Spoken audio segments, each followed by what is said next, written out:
Hello, everyone. Welcome to The Greater Good.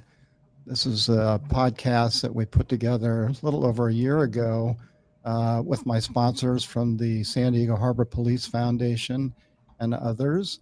And, the real reason why I wanted to do this podcast was that there are countless people out here in San Diego County that do really good things for people throughout the county. And then there are people that write big checks, and we love those, of course. But yeah, nothing like a big fat check to make things work. But more importantly, we have to have people on the ground that actually have the passion and get things done. And today I have with me Diane Doherty from Your Safe Place, which is part of the uh, Family Justice Center here in San Diego. It's funded and operated by the city of San Diego. And Diane is the executive director there, and she's with me today. Hi, Diane. Hi, Jeff. Thanks so much for having me. Oh, such a pleasure. So Thank you. tell us a little bit about Your Safe Place. Sure. So, Your Safe Place, which is located in downtown San Diego, it provides confidential services to anyone who has been harmed by domestic violence or family violence or sexual assault or sex Mhm. trafficking.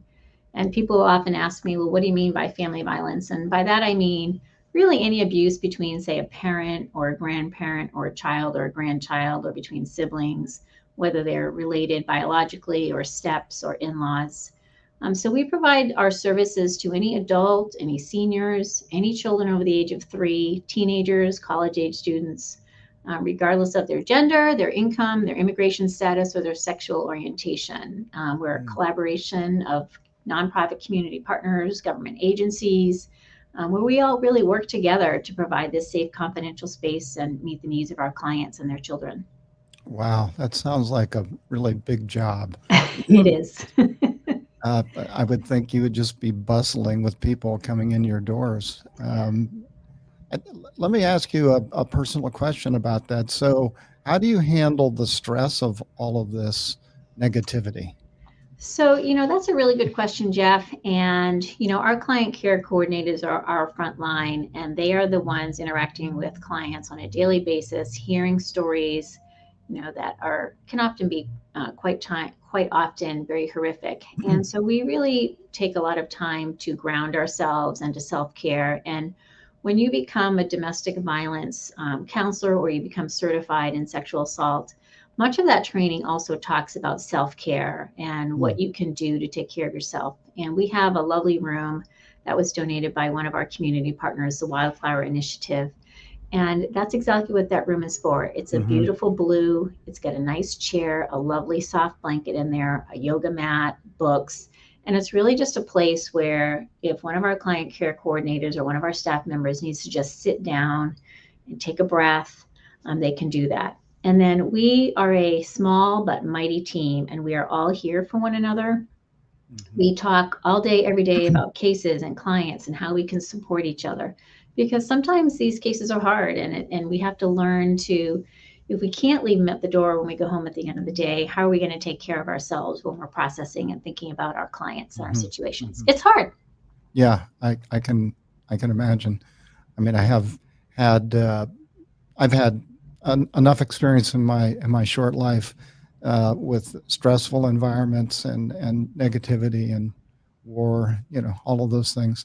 Um, but yeah, without that self care, and that it didn't used to be that way in your business and throughout most organizations. It's just suck it up and get in there and get the job done and go home and have PTSD. Right. So yeah, And I so think one of the benefits, Jeff, sorry to interrupt you, is that with COVID and all of the mental health issues that are coming out of COVID, I think that there has been a lot of focus on self care for all of us, really, not just in my office here, but across the industry and really across a lot of different industries that used to not focus on self care because we're mhm. all being significantly impacted by COVID. And I think we're all learning a good lesson here about how to take care of ourselves and how to manage secondary trauma and how to be healthy because you can't take care of other people if you're not in a good place yourself. Yeah, that's a really good message. So, you recently took this job on. Is that true? I What? did. So I joined the San Diego City Attorney's Office in 2002, and I was a prosecutor in their domestic violence and sex crimes unit for most of my career there.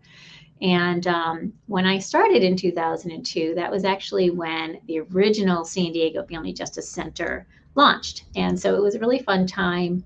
So even though I was a prosecutor, I was also involved in the San Diego Family Justice Center, and worked with the founders back then, writing the MOUs, giving tours to people. And so I've kind of always had a foot in both sides here. And in April, I kind of came full circle and took on the role of executive director, and have been really excited. We're really growing and expanding, and we've got a lot of great services and partnerships that we're developing. Well, I hear really good things about you. Tell us a little bit about some legislation that you had a part in. Oh, I would be happy to. I'll bet. So historically, Jeff, if you were a domestic violence victim and you wanted to file a restraining order, you had to go to the courthouse to file your petition paperwork. And you then had to appear about 3 weeks later in person in court.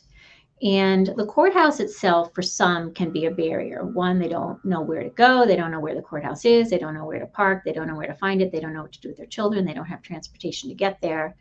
And so just like physically, the courthouse was a barrier for many people. And for some, it was also psychologically a barrier. They didn't understand the system. They didn't know how to navigate it. They were afraid. They didn't understand the terminology. And then thirdly, you had the very real fear of having to be in a place where you might run into your trafficker or your victim when you are filing your paperwork.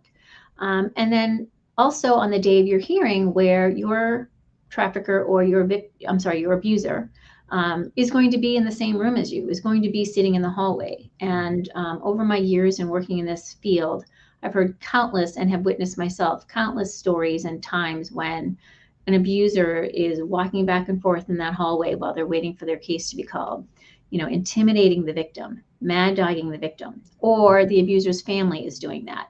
And so for many people, the courthouse and this process is very traumatizing, really re-traumatizing, right?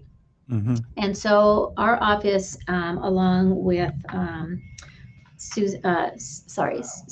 Senator Rubio, we worked together and we created a bill called Senate Bill 538. And Senator Susan Rubio and City Attorney Mara Elliott were really champions of this bill. And Governor Newsom, we're really excited to say, signed that bill, really allowing victims to use an electronic filing system and a remote technology system such as we're using right now to be able to seek their restraining orders and their protection from abusers. And so we're really excited to be able to provide this opportunity to victims so that they don't have to encounter those physical barriers, that fear of the system, and then that very real fear of their abusers or traffickers in person at the court. So really what this bill does is it opens up access. And that, I think, was the most important thing that this bill accomplishes. That's really cool.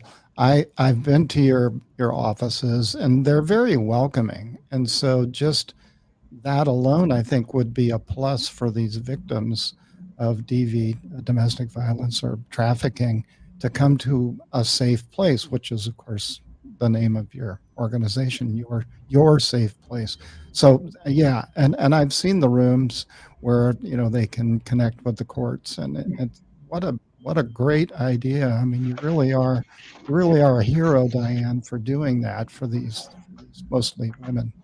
And thank you so much for that. It was very much a team effort. City Attorney Mara Elliott, Susan Rubio's staff was phenomenal, and Mayor Todd Gloria has also had a hand in this. So there were a lot of people pushing for this. We had a lot of support in our community. We had, I think last summer, a big, huge meeting with a lot of our San Diegan community providers, service providers, and they attended this meeting and shared their thoughts and their ideas. So really, this was very much a group effort. Yeah. So being a prosecutor for a good part of your career, confronting these abusers and traffickers and other people that are on the other side of the fence, and then switching over to this role now where you're helping the victims. Uh, you'd think there'd be like a big mind shift there, sort of a paradigm shift in how you operate. Is that right? Well, I think the goal of both prosecutors and those of us who are working here at Your Safe Place is family, victim, community safety, right? The idea here is to separate an abuser or a trafficker from the person or the persons that they are harming. Remember, there's always a ripple effect. If you are abusing, say your wife, and there's children in the home, those children are being impacted by that. Those children go to Mm-hmm. school, and now maybe they are acting out in a way that impacts that classroom. So now the classroom is being impacted. Many families are multi-generational, so maybe you have an aunt or a grandparent living in that home, so they too are being impacted. So I think that when you look at this, it's really about keeping the individual victim, the family members, and our community safe from that abuser or that trafficker. Right. I think that's the goal, no matter whether you're prosecuting from a criminal perspective or whether you're providing services. Well, I think you're well aware that my foundation, the San Diego Harbor Police Foundation, we're very actively involved in human trafficking, especially as it relates to creating awareness. And the one of the big impediments to mitigating these horrific crimes is the rate of recidivism that occurs. And so in your work, which is closely aligned with what we're doing, but you're much more hands-on than we are. We're just creating opportunities for people to learn the signs and to learn about what to do about human trafficking if they see it through our website called helpstophumantrafficking.org. So if any one of the listeners today, and by the way, producer Sarah tells me we have about 50,000 people that listen into this podcast. So that's a pretty good reach. So if anyone's listening and they suspect or want to learn about training about human trafficking, then go to our website called helpstophumantrafficking.org, and it'll walk you right through how to get that training for free. So with you guys, what can we do from our, we're just citizens out here trying to do some good. What can we do to help your mission? So I'm going to back up a minute because, Jeff, you're being too humble, and I'm going to brag about your Help Stop Human Trafficking campaign. I think this is a wonderful program, and it is an example of how to be an upstander. So when people say, what can I do? Everyone who is watching, listening, can be an upstander, and this program is just that. So this program that Jeff is talking about, the Help Stop Human Trafficking campaign, is a collaboration with the San Diego Harbor Police, the District Attorney's Office, the City Attorney's Office, the FBI, the U.S. Attorney's Office, and the San Diego tourism industry. And I think that these videos that you've created, the 6 20-minute videos that are really addressing the tourism and the hospitality industry, is focusing on those who have their eyes on the ground, right? They are the people who have the highest probability of really encountering those in the trafficking industry. And so what we're asking of these employees, and really of anybody who is in our community, is to just keep your eyes open. And so one, learning, becoming aware, which is what you can do with these videos. You can learn about what are the warning signs, what are the signs of trafficking or domestic violence, what should I be looking for? And then as you learn and become aware of the issue, and if you see it and encounter it really in any aspect of your life, whether you're in the tourism or hospitality industry or otherwise, don't just let it slip by. Stand up, do something about it. Because when you don't say anything or you don't do anything, what you are messaging to the traffickers, what you are messaging to the abusers is that their behavior is okay. And what you're telling the victim is, we don't care about you and your suffering. And so we can't do that as a community. We need to open our eyes. We need to become aware, become educated, and then be upstanders and do something about it. Wow. You want a job? I have an opening. I just, I go out into the community and I teach about I teach about teen dating violence. And my number one message always is awareness, and then do something with that awareness. And I just think it's really important because we can't stop these problems if we ignore them. Well, I appreciate all that you said about our training. And like you, I mean, see something, say something. That's really the message. Mhm. Unfortunately, most people choose not to get involved. And with our training, and just same thing with what you do at your safe place, is we're not asking people to get physically involved. You know, just pick up the phone, make a quick call to local law enforcement, or if it's a minor, or if your perception is that there's going to be violence, then just call 911, and you know, we'll get someone out there that's trained, subject matter expert. That's right. And I do want to plug a little bit for our foundation. We now have the largest human trafficking liaison officer team in the nation at Harbor Police, San Diego, Port of San Diego Harbor Police. We have 13 officers that are subject matter experts now. Compared to most jurisdictions, they might have one person, maybe two. Some of the larger, operations might have one or two or three. But to have 13 for a small to mid-sized department of 140 officers is pretty extraordinary. And when we agreed to fund the training for those officers, I said, well, maybe, by example, we might be able to get a little more enlightenment in our community. I know Summer Steffan and Mara Elliott are very excited about it, and law enforcement hopefully will be as well. So. Yeah, I think that your efforts are really going to result in some change and some prevention here in San Diego. So thank you, Jeff. Well, of course, we're not here to talk about me. Unless I was Garfield, he'd say, "So I'm done talking about me. Now, why don't you talk about me?" So we're really here to talk about the Family Justice Center, Your Safe Place. It was always called the Family Justice Center until you showed up. So what's the deal there? What's going on? So yes, for almost 20 years, we have been known. So our 20th year anniversary will be next year, and I can't believe it. But yes, we have been forever known as the San Diego Family Justice Center. And we were the first of its kind in the United States. And so I'm going to brag here for a little bit. It was dubbed a one-stop shop back in 2002 and provided services at that time to domestic violence victims. And it was a very exciting time, as I mentioned previously, just really introducing this new concept with multiple service providers offering assistance in one location. It was a new idea. And, since then, it has actually been codified as a best practice.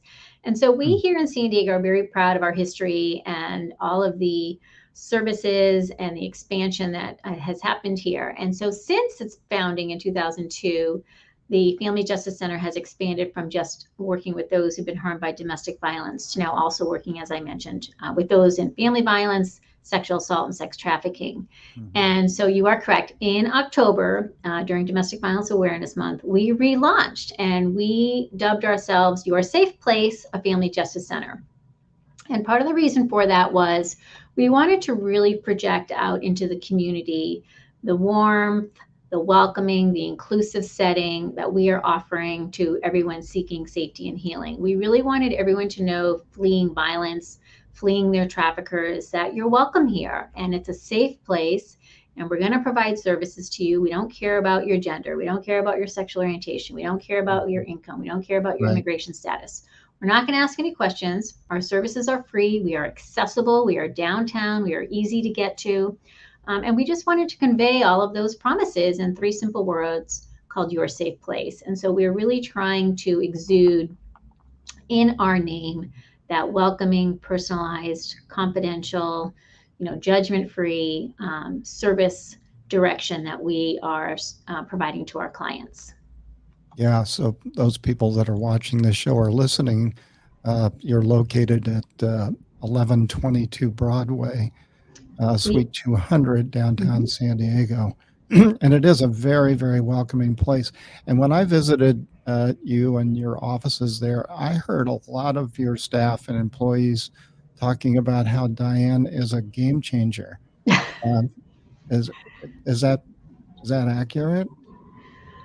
I don't know if I'm a game changer or not. I've been in this industry for a long time. I have watched the iterations of Your Safe Place, and I just really felt that the services that we have historically been providing to domestic violence victims are equally accessible to one who is an elder in a family and experiencing that violence.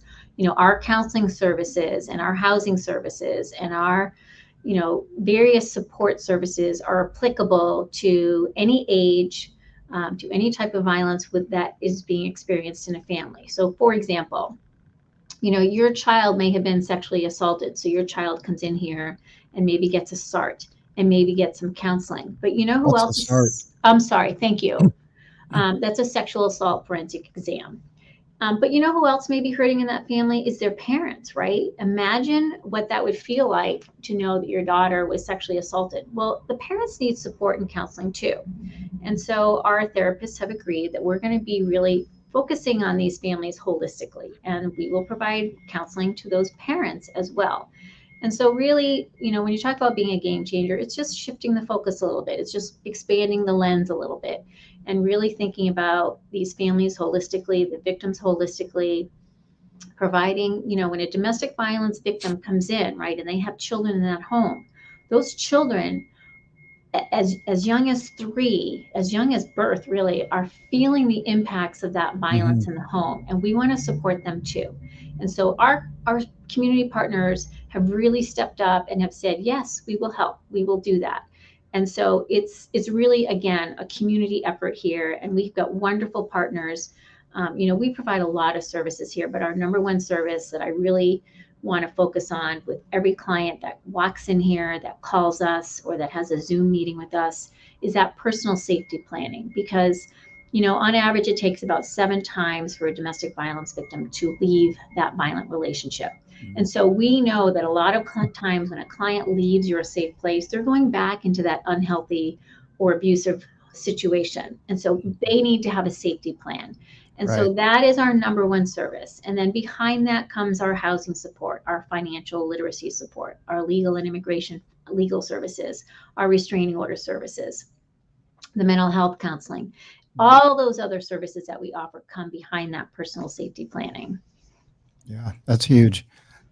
Yeah, if you just look at the outside of that building, you wouldn't know that so much good is being done there. Thank you. But yeah, like you said, though, it takes 6, 7, 8 times to actually convince the victim to leave that environment. And of course, we see the same thing in human trafficking. I mean, there's in the life, as they call it in human trafficking, there's a thing called invisible handcuffs, and it's the same thing with your domestic violence people. Yep, That that's exactly right. Yeah, they are so manipulated and through fear, coercion, violence, all of the above, so that they almost physically cannot leave, unless the right moment occurs. It's, not unlike a person with an addiction. They just have to make it a priority in their lives to get themselves better, in a better spot. Well, you're great. Just really the first time I met you, I thought, wow, this woman you're really you really are an impressive person. So what do you do outside of work? Because it seems like it's all consuming. What do you do for you? For me, for my self-care, I love to run, I love yoga, and I enjoy my time with my children. They keep me very busy. How old are your kids? I have 2 teenagers now, 14 and 16. So wow. They are engaged in various sports, and so I go along the sidelines and cheer them on. Running back and forth. Running back and forth, getting my steps in at the same time. Pointing out all of their discrepancies. Well, that's wonderful. Well, it's an absolute pleasure to talk with you today, and I just want everyone to be aware that you do exist. It's called A Safe Place. It's part of the Family Justice Center, under the umbrella of the San Diego City Attorney's Office, and it's located at 1122 Broadway, Suite 200, downtown San Diego. And Diane's email address is there if you have any questions. And you guys have a website, I'm sure. We do. I can give you a couple more ways for people to get in touch with us. So our Good. website, all one word, is sandiego.gov, G-O-V, / all one word, your safe place. So sandiego.gov / your safe place. You can also always call us at 619-533-6000. And for anyone who wants to come and see us themselves, we give tours every Friday at 1 o'clock. We're happy to accommodate. Just feel free to give us a call or email us. If you want to check out our website, there's a couple of links there where you can find out about volunteer opportunities, about coming and taking those tours, about our services. And then every month we have a lot of different activities going on to celebrate whatever that particular month is, or really just to provide more training and education to our staff and to our community about the services and the clientele that we serve. So do you do an outreach program? So you go out in the community and talk about what it is that you do? I do. We do. We go out all the time and talk about who we are and what we do, because again, we want to be really accessible to anyone who is suffering from these types of abuse. We want them to know we're here. And the only way for people to know that we're here is to go out and to talk and to tell people about us. So for example, during January, during the Human Trafficking Awareness Month on January 21st, we are going up to Point Loma Nazarene University, and we are going to be participating in the Ending Human Trafficking in San Diego. It's a collaborative summit. And so we'll be there, giving out our brochures, telling people about ourselves, who we serve, what services we provide. And we do that all over San Diego on a regular basis. So if you'd like me to come and present, I'm happy to do so. If you want me to come table an event, I'm happy to do so. Tell us again about the Point Loma Nazarene event. When is Sure. Yes, it's Friday, January 21st, and it's from, I think, 11 to 2. And it's called the Ending Human Trafficking in San Diego, a collaborative summit. And it's at the Center for Justice and Reconciliation at Point Loma Nazarene University. And so your safe place, as well as many other human trafficking organizations will be there sharing information about themselves, about their services. For those of you who are looking for more information about human trafficking, we have a couple of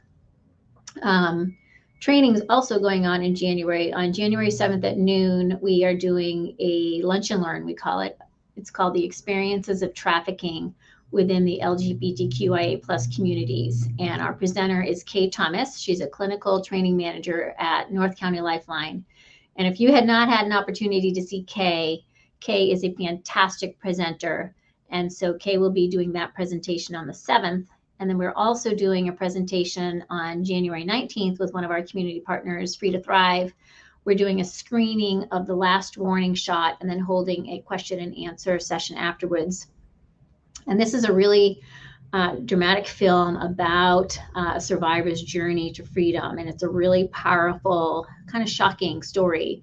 And it points out, one of the things that I really like about it is that it points out kind of some of the vulnerabilities presented to teenagers online, especially as we're coming out of COVID.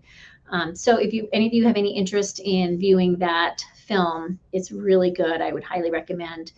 You're welcome to, again, reach out to us and we can link you in virtually, or you can come here and present in person. Attend in person. Sounds like that film's similar to Shattered Dreams that was created by Palomar Community College a couple of years ago, where we met some incredible people that were participating in that film.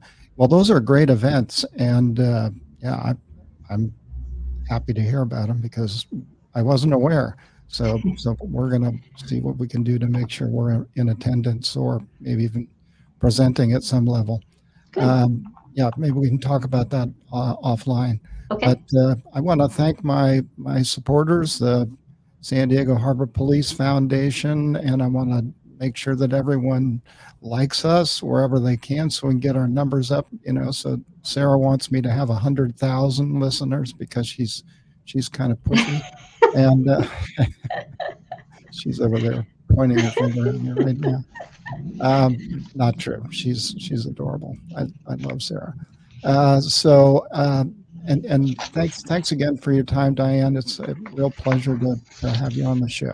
Thank you very much. I appreciate the opportunity.